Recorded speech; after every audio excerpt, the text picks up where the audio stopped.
Good afternoon, everyone. This is Mark Molina, CEO of Molina Leadership and Business Development Solutions.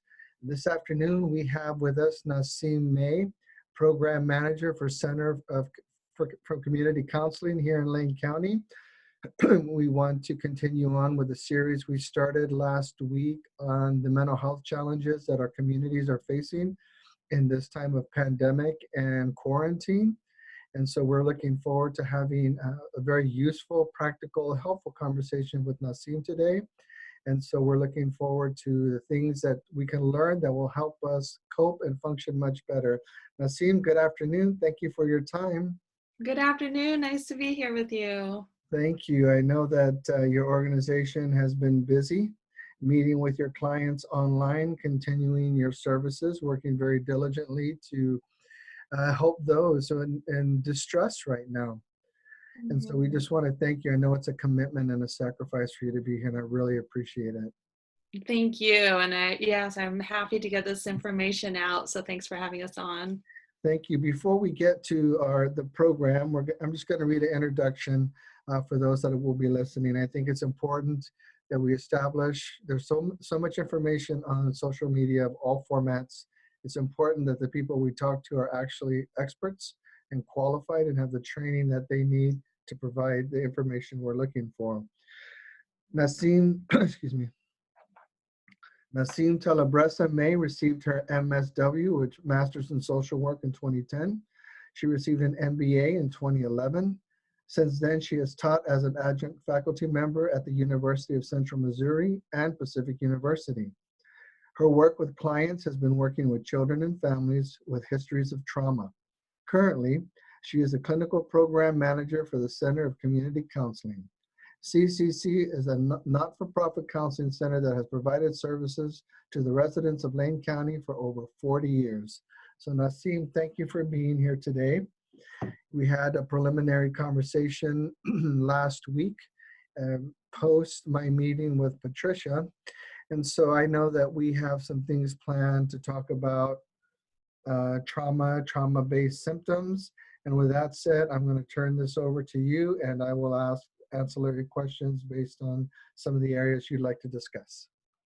Great. Well, thanks again for having us. And yeah, I wanted to follow up with, like you said, our discussion, but also Dr. Pat Hasbach, which you had on the air last week, and just follow up with a little bit about what people may be going through, what to expect in the future, and some things that you can do here today to help you along this journey that we're all on into a little bit of the unknown, which raises anxiety for a lot of us. And so as we go through this, I thought I would point out some particularly vulnerable populations. You know, we hear this a lot with the physical issues regarding with the pandemic, you know, those with underlying health conditions, those are the elderly, that sort of thing.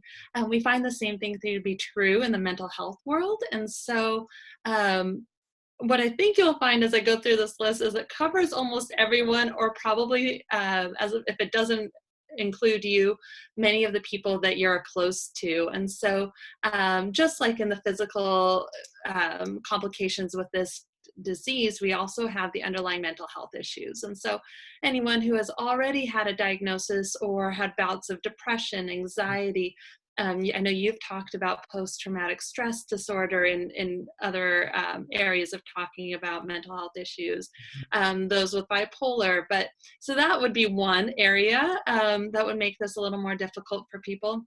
The other groups that are maybe struggling right now are those families who are not only trying to fend for themselves and provide for their families, but now they're also tasked with homeschooling their children and being home with their kids all of the time. Even if we're fortunate enough to be working from home, that's definitely a blessing in the fact that we are still working.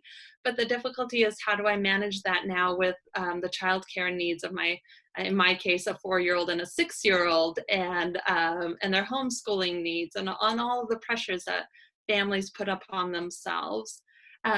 on the other side of that spectrum are those living alone. And it can be very scary to be living alone in a time like this. And so, who will check on me if I do get sick? Who will be there to support me? Who's there to help me with my laundry?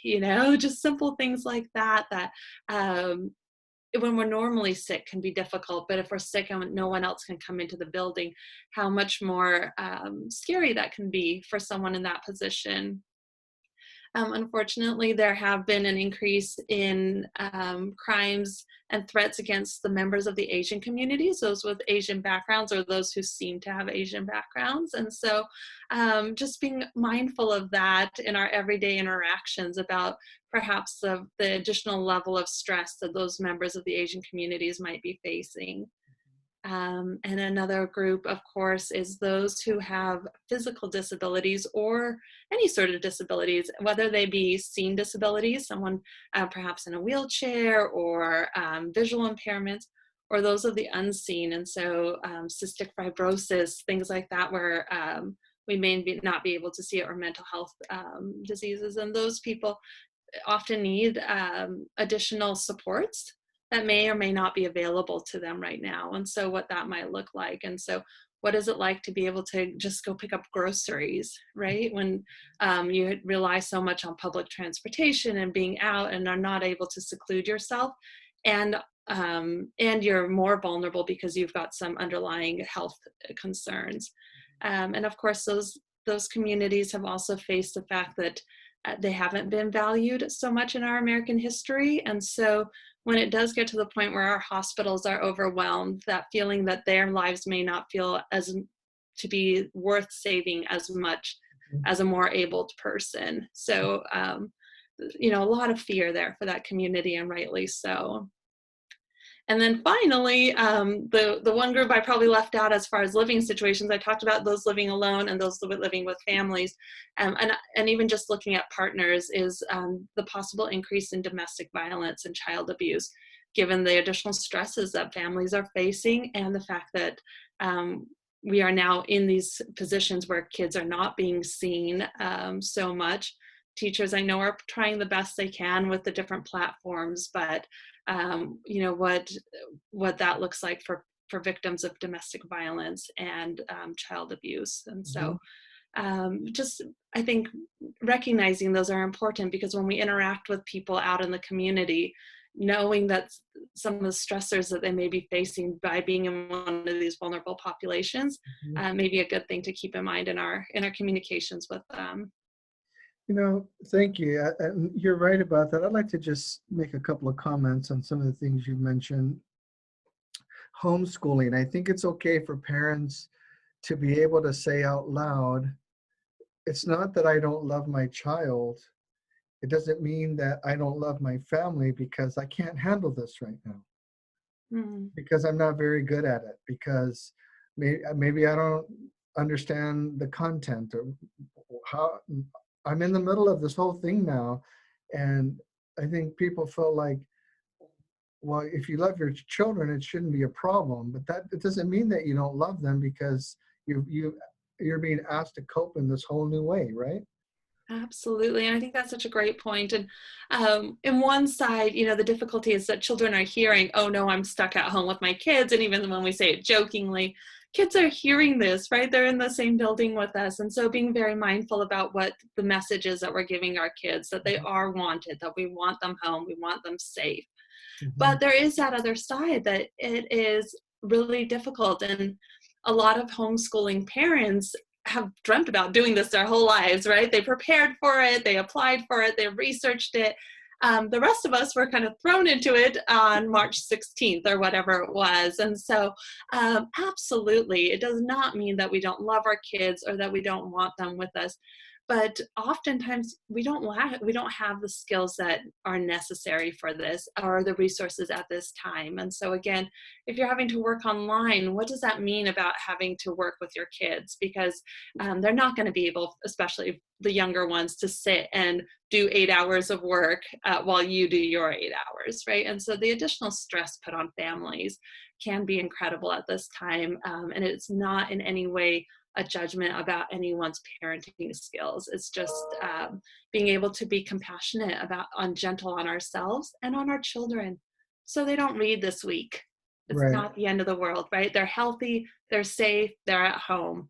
The Mhm. schools will catch up next year. And it's not just your child, it's every child globally. And so Mhm. just remembering that we're part of that global society, that this is just where it is. And if we can build compassion in our kids and coping skills in our kids, they'll have the chance to catch up.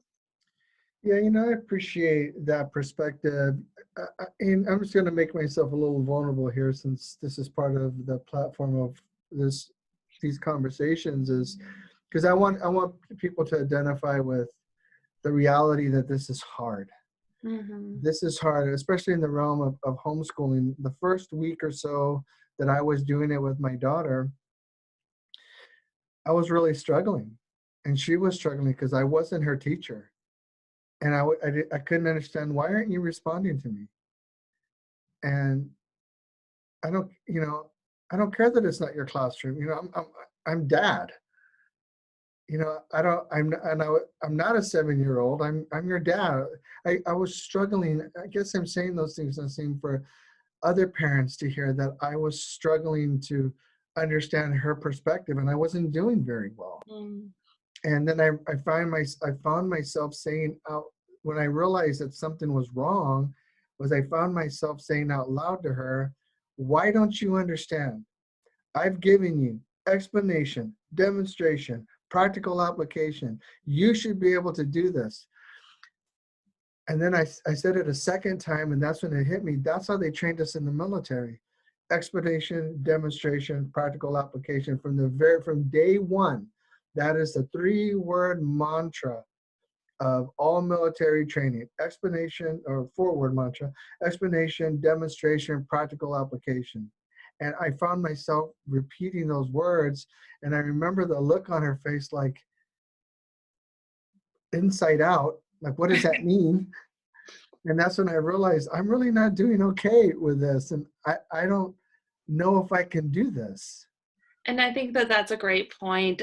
So many of the kids are learning in a different way than we are. And school is about so much more than learning, right? For the kids, it's about being with your friends. It's about learning from your peers. It's about being with your teacher. It's about all of this other stuff. And so, yes, we feel like, okay, I've taught you this, do it. And it's not that. And that's why teachers go to school and get these degrees, right? To be able to do that. And so to be thrown into that. But I think a little bit more importantly, what you're talking about too is the way that our stress comes out. And so just being aware that in children and adults, right, the irritability that grows when we feel stressed. And so one idea that you can think about is our brain and the way it's structured, and right. So here in the middle you have your primitive brain, and then here you have your frontal cortex, which does a lot of our logical thinking. And so this idea of we flip our lid, this is actually from the literature, and so then what we're left with when we're not using when we're in a time of stress is our primal thinking. And so this is not the part that's going to be doing a lot of learning, and probably not going to be doing a lot of teaching, right? And so we're falling back into this more primitive way of thinking. And so it's not until we address the mental health issues, until we address the stress, the fear, the wanting to run away, the wanting to hide, the wanting to just be safe, until we address that and are able to come back down and have a sense of security, that's when this additional learning can kick in. And so I think, as parents, this is really good to remember about if kids are sleeping too much, if they're not sleeping enough, if they're, and adults, right? Some signs of depression and anxiety are actually either side of the spectrum of sleeping too much, not sleeping enough, eating too much, not eating enough, right? And so anytime we get into these extremes, and so how can we get back to a balanced state so that we are able to learn, so that we are able to support one another, so we are able to cope with this pandemic? And so there are some ways to help with this. And one I think a lot of people have already heard is just maintaining a schedule, maintaining some sense of normalcy. That does not mean your kids are going to sit down at the table from 8:15 to 3:15. That is not what I'm saying. But what we're looking at is like, can you get up at a reasonable time together? Can you eat breakfast together? Or, if you're alone, can you call someone and have a cup of tea with them over Zoom? Can you get some exercise in your day? So my kids and I actually just did an obstacle course that we set up through the house, and roll up rugs and jump over them. And you don't need to have a lot of money to make this happen. Just chairs, climbing up, climbing down, that sort of thing. But can you get some exercise in your day? And then from there, maybe doing some work time. And I know that screen time is not appropriate for young kids, but if that's the way that it's going to be able to get your work done, there are some amazing resources out there during this time that are educational, both for adults and for kids. And so, utilizing some of those, again, being gentle on ourselves, that if you can't homeschool your kids 6 hours a day, then maybe they watch a few shows, or maybe they do something on the screens. But just being aware of what they're watching, right? We don't want anything that will raise that anxiety. If you see your kids get off the TV and they're hitting each other and they're running around, that was probably not the right show. Maybe pick a different one next time, right? We want things that can help us learn and soothe us. And so, and then going to bed is really important. So I know a lot of you have heard about being aware of how much screen time you have. And that means adults as well. How long are you on Facebook? What are you looking at? And so making sure an hour before bed that you have no screen time, right? And that'll actually help you get a better night's sleep and be able to do a lot better the next day. One other sad thing that I heard is that because restaurants are closed, Americans are not eating their fruits and vegetables. That Americans are known for doing this when they eat out.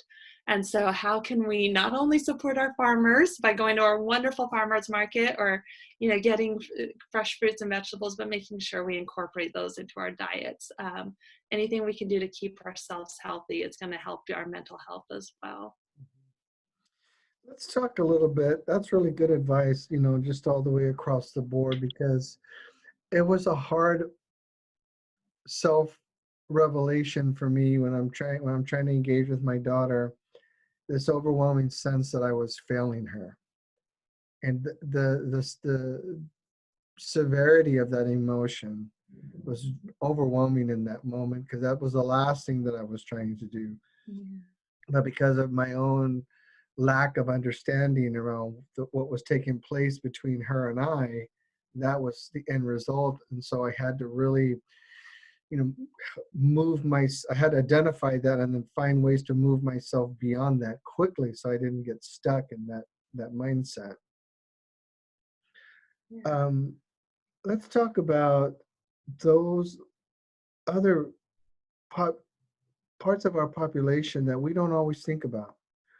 In particular, I want to start with those that are living alone, Mm-hmm. because we all know someone who is living alone.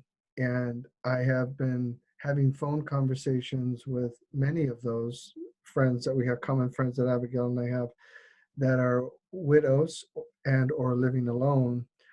And I'm always amazed at how much we forget what it's like to be alone.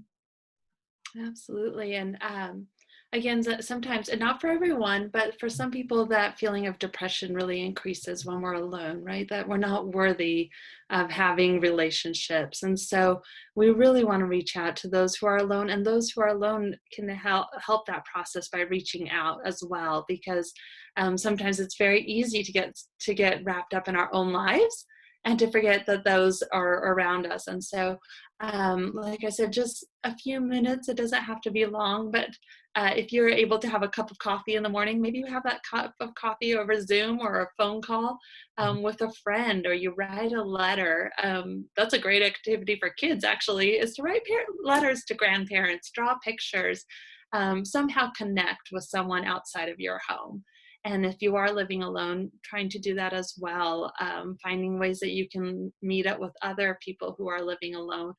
I definitely think about a lot of our nursing homes right now where people are locked into their rooms for health reasons, right? And so how can we reach out to our loved ones, and knowing that that human connection is so important. We know that that human connection can help with substance abuse, with depression, anxiety.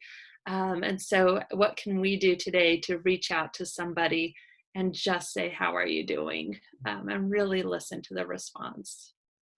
I think it's important that we don't have to have, it's okay for us to, we don't have to have all the right questions. Mhm. Right? We don't have to know what's the next best thing to say, but just somehow being available. Absolutely. Just making that contact every week, letting them know that you'll reliably be there for them. Mhm. And yeah, just, a simple, how are you doing? What's going on for to you today? Do you have any plans for today? Absolutely, because of course, the other area, and this is not just for people who live alone, Mhm. is the increase in feelings of suicidality. And Yes. so just checking in with someone can be a life-saving technique. Now, what about the those with any form of physical disabilities, seen or unseen, known or unknown? Mhm. Um, what are some of the things we should take into consideration as a community? Let's say we don't have anyone with that specific particular issue in our home right now, but we all know someone who does. What are some of the things that we should be aware of that might be feeling or thinking? There are so many great organizations in this town who offer services and might be able to give even better ideas on this. But I would say just realizing that the extra struggle that people face, knowing that the rates of abuse and assault are so much higher on those who have physical disabilities.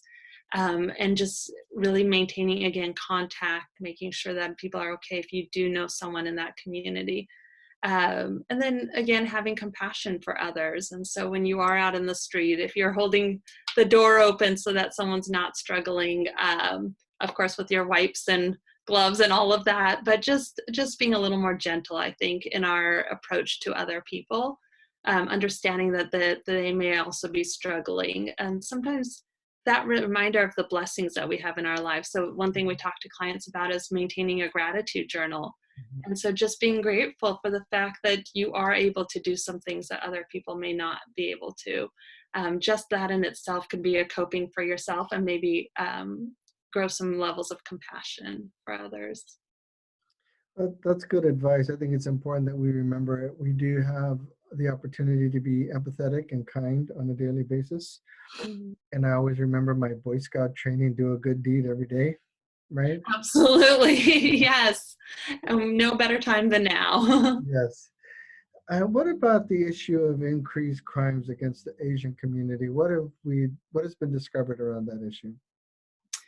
Yeah, and I don't know what this looks like in Eugene. This is a national trend that seems to be happening, and I have talked to people within that community here in Eugene who have felt the stress around it. And so again, just understanding that and being very careful of what news feeds we're on or what social media feeds we're on. And so knowing that what you look for is what you will find, as far as social media goes, right? So if you are somehow looking at those sort of news coverages that are spreading divisive sort of information out there, but that's the information you're going to get, and it may oftentimes be skewed. And so just realizing finding out what is the truth, where did this come from, who has it really affected, and knowing that the entire globe is in this together, right? And so if we start finger pointing, which often is a coping strategy, right? When we feel stressed,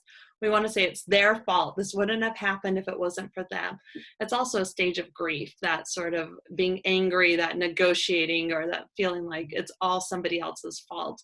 And so just being very aware of that, and being very aware of the fact, again, that people from that community may be feeling that's additional stress. So what can you do when you're out in the community to share a little bit more kindness, or to reach out to your friends of that community, and just remind them that not everyone feels that way, right? And that you're there as a support.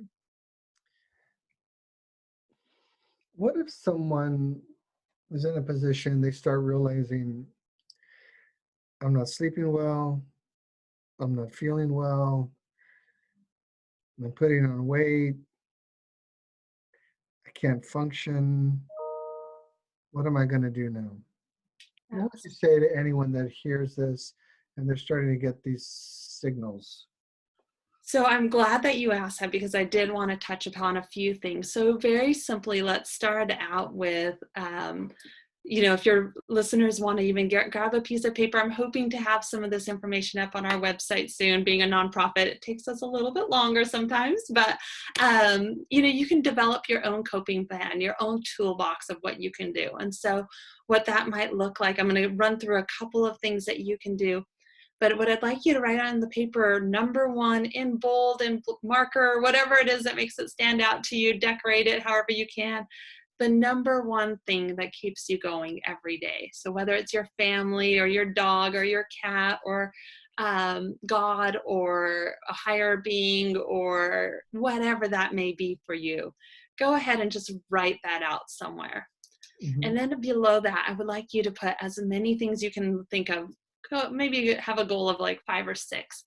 5 or 6 things that you can do in the moment to cope with stress. What are ways that you have coped with stress? Because you have done this your entire life. You have coped with stress, right? And so, how can you do that now so that these feelings don't become overwhelming? And so I'd like to give you a couple and we'll practice them. And the thing about practicing them, and from your military training, is so that when you get into that situation, that it comes to you naturally, Hmm. right? You do not want to be in a stressful situation and try to figure out a fire drill. That's not the time to do it. You do it when you're calm so that when you're in that stressful situation, you can automatically fall into it. That's the same reason we take CPR classes. You don't want it's simple, but you don't want to learn it when someone's not breathing in front of you, right? So same sort of situation here. So if you can a minute a day practice one of these, then I think you'll find as your heart starts racing, as you start sweating, as you start getting stressed, as you start getting irritable, if you can access these same coping skills, it may reduce some of those additional behaviors or feelings from coming up. And so some are very simple. I'm going to try to put my fingertips so that everyone can see them. And something is just seeing if you can rub your fingers. This I learned from an intern, very gently. Yeah, it just takes a moment. And can you feel the ripples in your skin? Yes. Yeah, so you've got to have a level of calm to be able to do that, right? And so to really sense, yep, there's a line, there's a line. Hmm. Oop, skipped some. Yeah, so just something simple like that. Doesn't take long, but it brings us back to the present moment.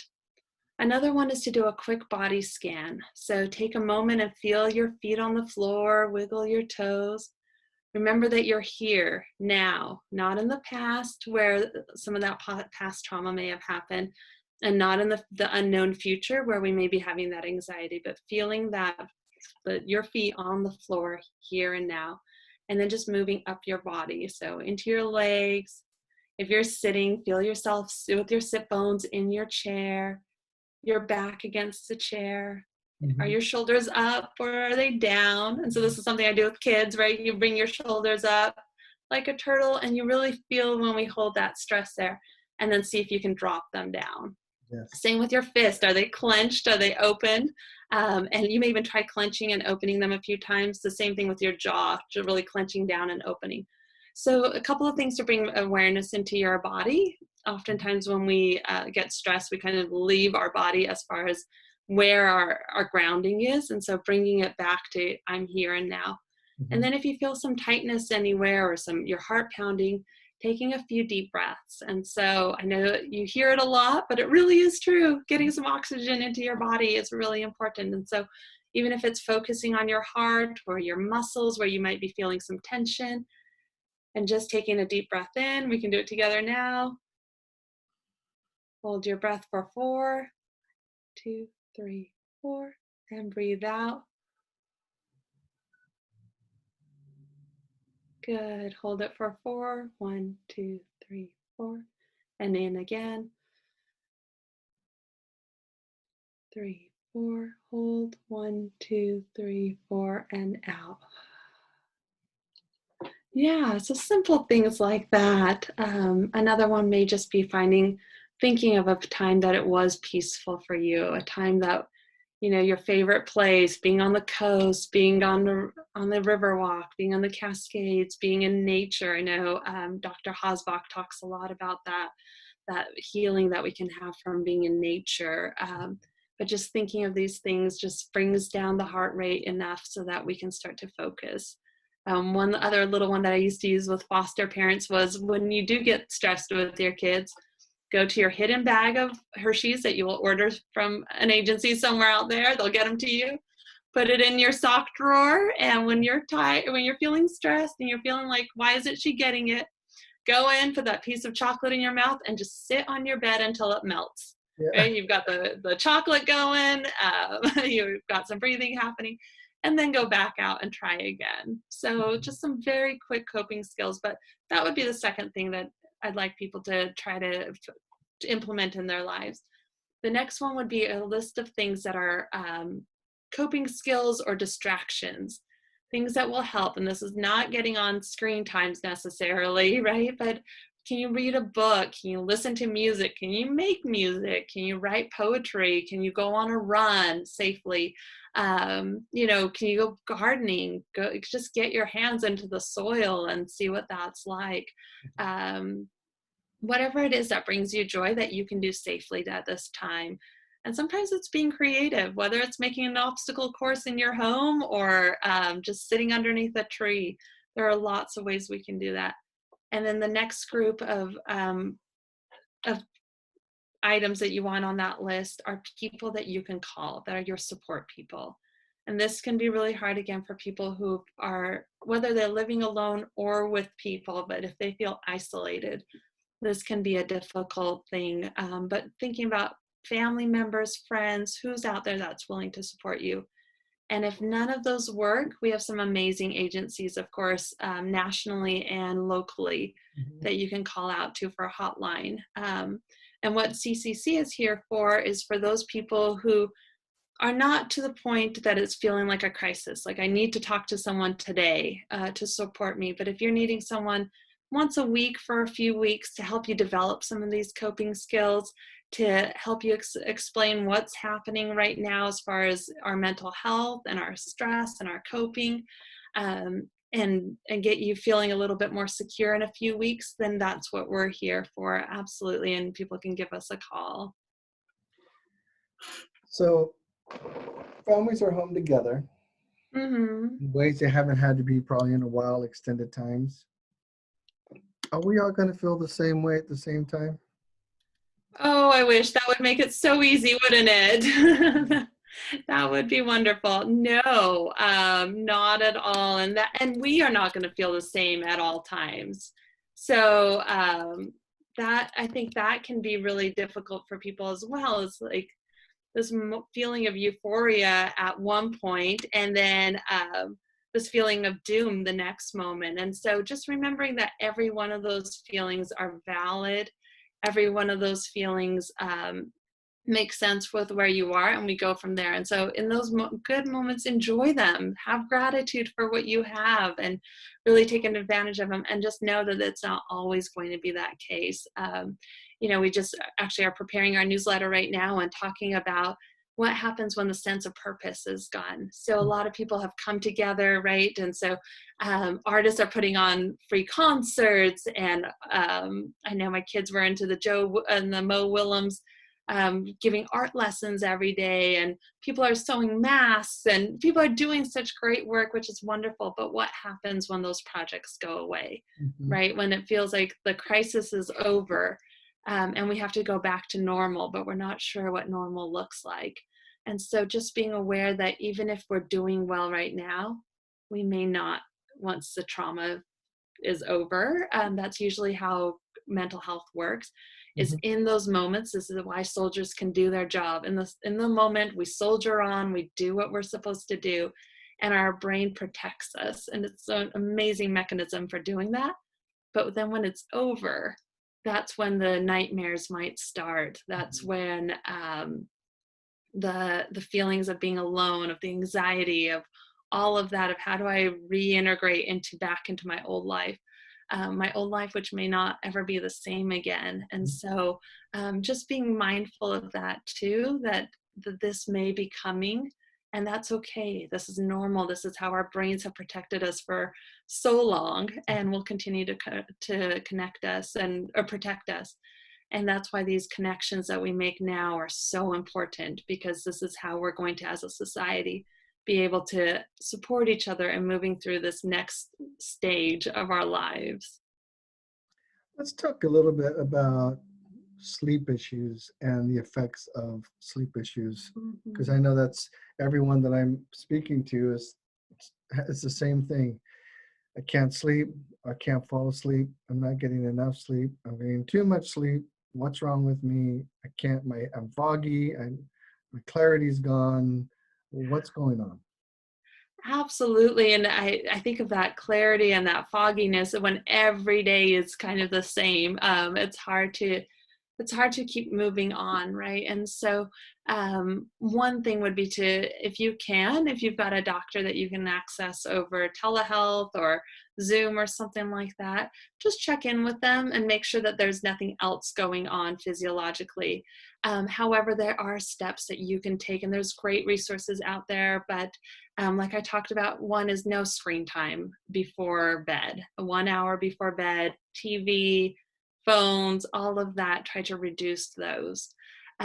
Some have even, there are glasses that you can wear, right? The blue light glasses. And so that may be helpful. The other one would maybe be practicing some of these mindfulness techniques before bed. Anything we can do to settle ourselves down. I believe that the experts still say not to do anything else in your room that's not sleep related, right? So don't stay up reading in your bed. You want you to train your body so that when you're in bed, this is the time that you go to sleep. And so trying to reduce what you're doing in your sleeping space, and trying to turn off all the lights. Again, don't keep the TV going. Don't keep your phones by your bed. And trying to do that, and just knowing that this is a process and this can be difficult, and getting some additional support in this area may be really important.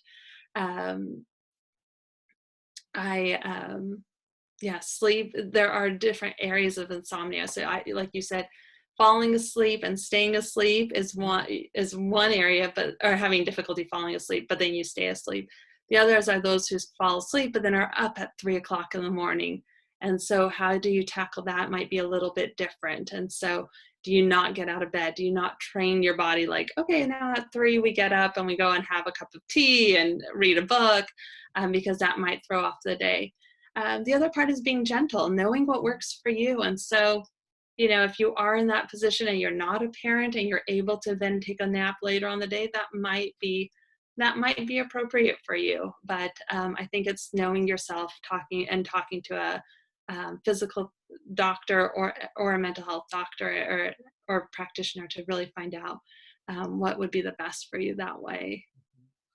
And each day might look different, right? It's not all, you're not going to feel the same every day.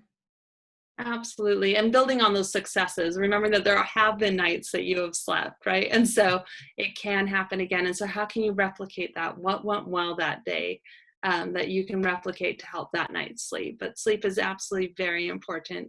Again, that sleeping, the diet, the exercise, and the connecting with someone else. Those are all going to be really important for our mental health moving forward. Very good. Let's talk about if um, someone's got serious trauma issues from the past. Mm, Now here we are in this pandemic, fears of the past, memories of the past, sensory issues from the past. Now it's creating conflict in the relationships, and people say things like, I thought we dealt with this already. Why are we talking about this again? I thought this was over. Yeah, so I think an important thing that you're bringing up is this idea of grief, and just realizing that it's going to be very complicated at this time. And so, absolutely, past trauma is going to come out. So, for some of us, looking at an empty street can be incredibly traumatizing. Where has everyone gone? And maybe we reflect that to something in our past. illness for those whose grandparents maybe or parents were affected by the polio crisis. And so now what does that of another pandemic look like? Loss and grief and loss is huge right now. And so what does it mean to lose someone?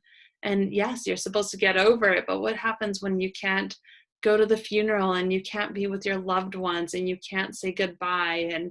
Um, and what happens when it's not expected, right? If it's not supposed to happen, because it's not supposed to happen to the 30-year-old or the 40-year-old or the 50-year-old or the 60-year-old.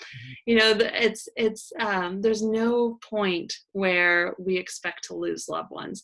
Even those with underlying health issues can be really difficult to lose.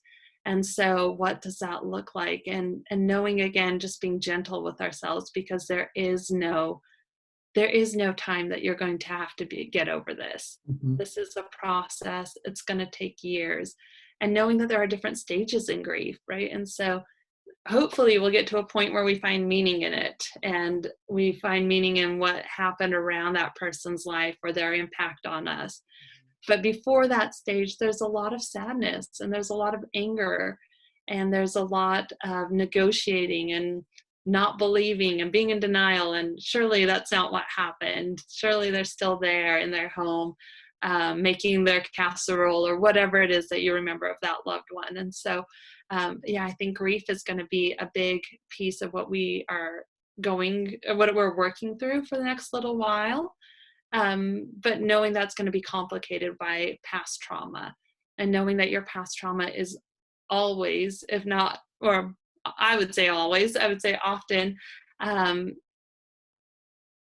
changing our behavior or affecting our behavior. And so, yes, if you've had difficulty as a child and now you're stuck in a home with your own children or in a domestic violence situation, that's going to feel a lot more extreme given your history. Like I said, if you've lost people to illness, to a sort of pandemic sort of situation, it's going to be a lot worse. And so being gentle on ourselves and being gentle on those around us, and if possible, reaching out to a mental health therapist to process some of that past trauma and grief. I think it's also important we consider that people who lose, there are people that are getting married via iPad ceremonies, via only one or two person in the room, the counseling their weddings. We know graduations are canceled across the board. People going not only just in the local high school, elementary, but people who are in their way to college, to finish college, or to start their college careers. But for those that will lose loved ones, that experience death, and there are people experiencing death every day, not all due to COVID-19, but people die. I think it's important that we remember that those families' grief cycles are going to become much more complicated now, because you don't have the standard communication or visitation or viewing or graveside service. And I think it's important that we really stop to take a moment to consider that component of the mental health aspect of our community. Absolutely. And that idea of complicated grief. And so what happens when the straw breaks the camel's back, right? And so you talk about graduations. For my own family, the biggest grief so far has been, and it's small in relativity. And so I just want to point that out. But my son not being able to complete his kindergarten year, which he loved, right? And so that's one grief, and you deal with that, and then you deal with the fact that you're home, and then you deal with the fact that summer is not going to look this way it should, right? No picnics, no Amazon Park, none of that. And so they start to build on each other. And so you're like, okay, I can get over this one, I can get over that one. But when is the point where all of that grief adds up and it just doesn't feel like I can take another one? And so whether that's the loss of a loved one or a friend, which unfortunately is happening at an incredibly high rate, or it's the loss of that relationship, right? And so, and then like you said, there's no simple way to have closure around that grief, because we're not going to be able to have funerals in the way that we've ever had. And so probably a funeral is not the time that you're looking forward to being creative.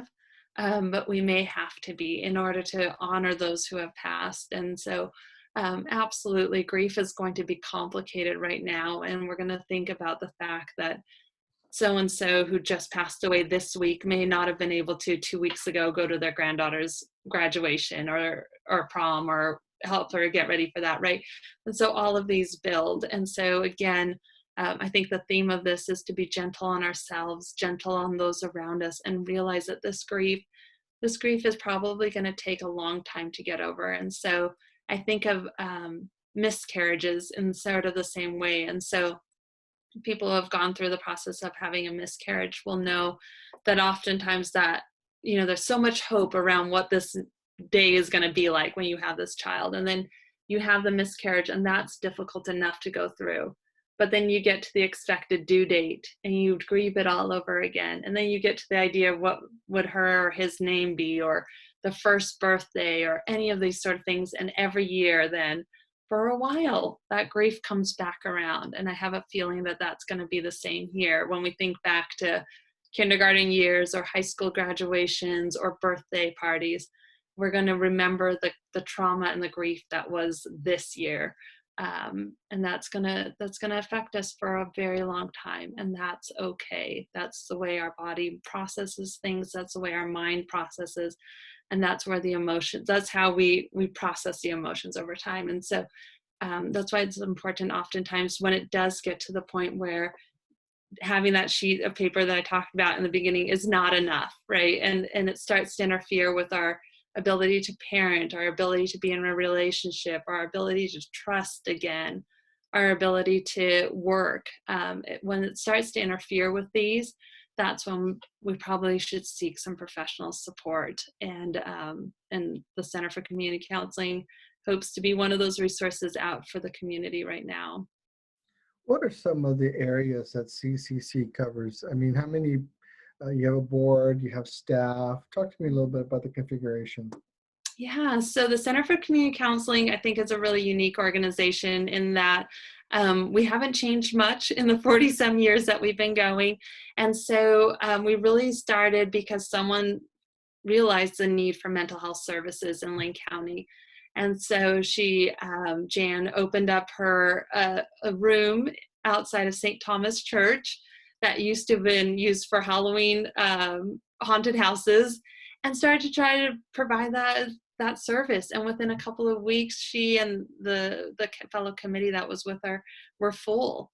And so we realized that there was this need, but we've stayed with that idea of we just want to be here for the community. And so the special thing I think about the Center for Community Counseling is that we do not diagnose. And so we recognize that people just sometimes need support, and they don't necessarily need a diagnosis that will go onto their medical files. And so what we do is we do not bill insurance. We have you come in, we do an intake, we do get that background information so that we can serve you better, but it's not there to lead to a diagnosis for you. And so, we come in and you can say, I'm just having a really hard time homeschooling my kid, or dealing with the fact that my family is so far away from me, or dealing with the fact that my family is so close, yes, I can't support them during this, whatever it might be that's causing you stress and anxiety during this time, or feelings of depression.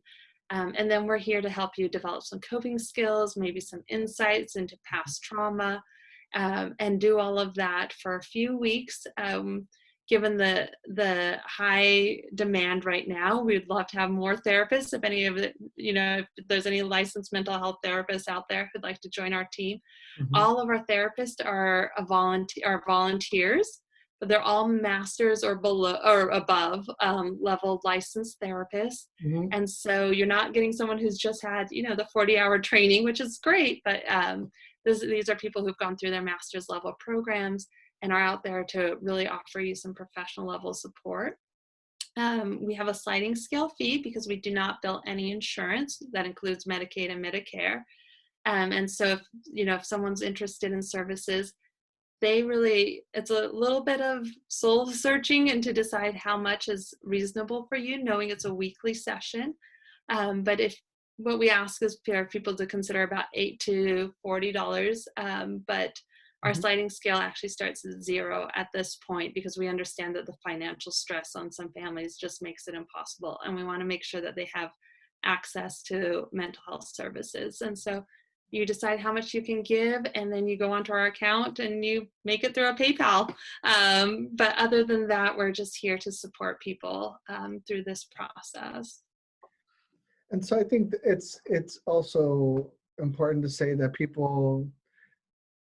it's okay for people to call CCC, not because an immediate loved one just died or something really heavy. It could be something that you just feel like an area you don't feel like you're doing well in, because we're all in new territory. So it doesn't always have to be some huge, powerful, dark feeling, so to speak. It can just be a moment of confusion, a moment of disorientation, just needing someone to help me talk through what I've been experiencing right now. Is that legitimate? Absolutely, yes. And so just like you said, whether it's, how you're sleeping, whether it's how you're coping at this time, and if it is loss of a loved one, we're here for them, for people who have experienced that as well. But really, we're not an emergency service, and I think that's important to know. So it does take us a couple days to answer messages and get back to you, but that's just because we're a very small agency with a lot of calls right now. But it really can be about anything that you're feeling like, if I just had a little bit of support around this, I would be able to meet the demands of my life a little bit better right now. And so we want to be part of that. We want to support parents. We want to support those living alone. We want to support anyone with feelings of anxiety, of depression, of just feelings of isolation or not knowing what the future brings and how I'm going to cope with that.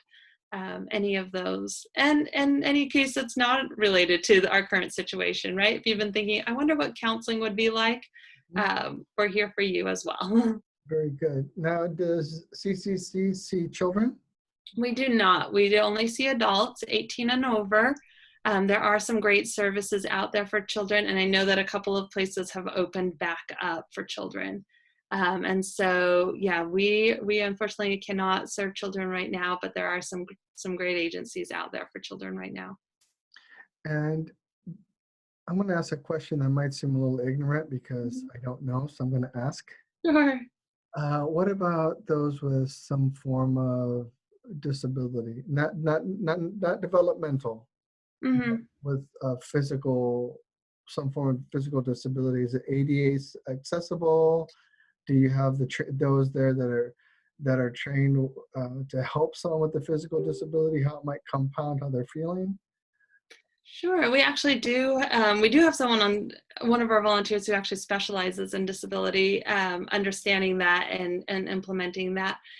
We are in a very old building, again, a small agency, but we do have at least one room that's ADA accessible. And so we do our best. But at this point, it's all telephone and Zoom right now. So as long as you're able to contact us somehow and reach out to us, then we're able to support you in that way.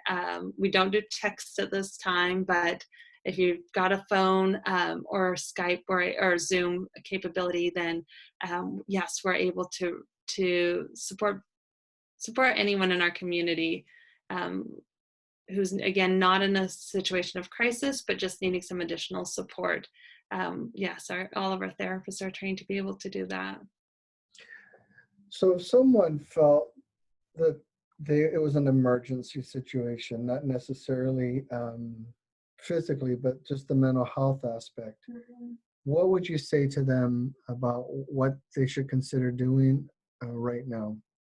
So if that, oftentimes people who experience those feelings have this already, but again, developing that coping plan that we talked about, writing it down, putting it on your refrigerator, keeping a copy on your phone and your bedside table, so that in an emergency, you're able to look at it and try your coping skills.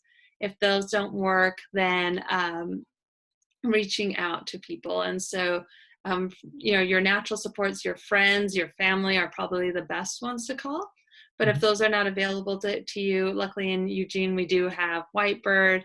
You can call the non-emergency number of the police station. All these agencies are still there, still sacrificially, I think, supporting our community. Whitebird, Cahoots, Hourglass, the ER, the non-emergency police number, and the National Suicide Line. The National Domestic Violence Line is also giving out information on how to be safe during this time of social isolation or physical distancing. Mhm. I've learned to remember that it's not that we're social distancing. We are actually being very social Mhm. and being very supportive, but this time of physical distancing from each other, how can we be safe? And so there are some great resources out there. I think you said in the beginning, being careful where you get your information from, but the National Domestic Violence Hotline and the National Suicide Hotline and Whitebird are all going to be really reputable in that. And then again, if you're looking for more long-term, once a week, checking in with someone, then the Center for Community Counseling is here for you. Lane County Behavioral Health, if you have Medicaid, is another great service, and that's out there. The Center for the Child Center for anyone working with kids. So there are resources, and I hope that your viewers feel comfortable reaching out to someone. And if we're not the right fit, we will refer you on. And so I can't tell you the number of times that we've gotten referrals from Northwest Christian or Whitebird and vice versa, because if you reach out to one, we're able to assess right there and let you know, like, oh, this might be a better fit for you. So if you have any thoughts of like, I wonder where I should call, go ahead and give us a call, and then we'll try to point you in the right direction if we're not the right service for you. And if someone wanted to get a hold of CCC, how would they do that? That's a great question. So they can go to our website, that's ccceugene.org, and you'll find a lot of information there that also has a specific tab now for for COVID-19 and our response there. And then the other way that you can get a hold of us is by calling us.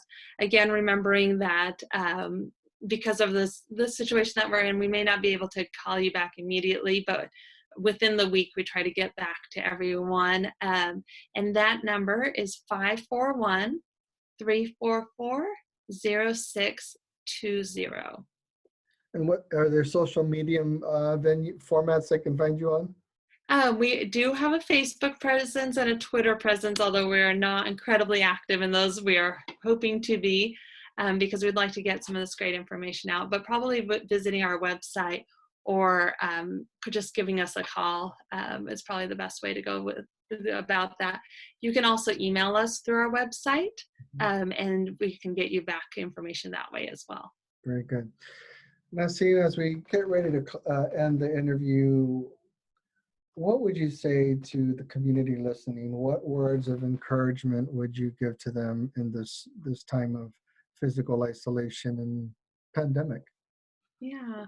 So the thought that comes to mind when you ask that is there's actually a beautiful video out from someone from Belfast and is a COVID responder. And I won't read it all, but one thing that he mentions, and I think is important to remember, is that this is probably the greatest act of love globally that we will ever experience in our lifetime. And so, when you look at those empty streets, when you think about our kindergarten years not happening, or weddings, or all of this, knowing that it's done out of love, right? We're doing it out of the love of those with underlying health issues. We're doing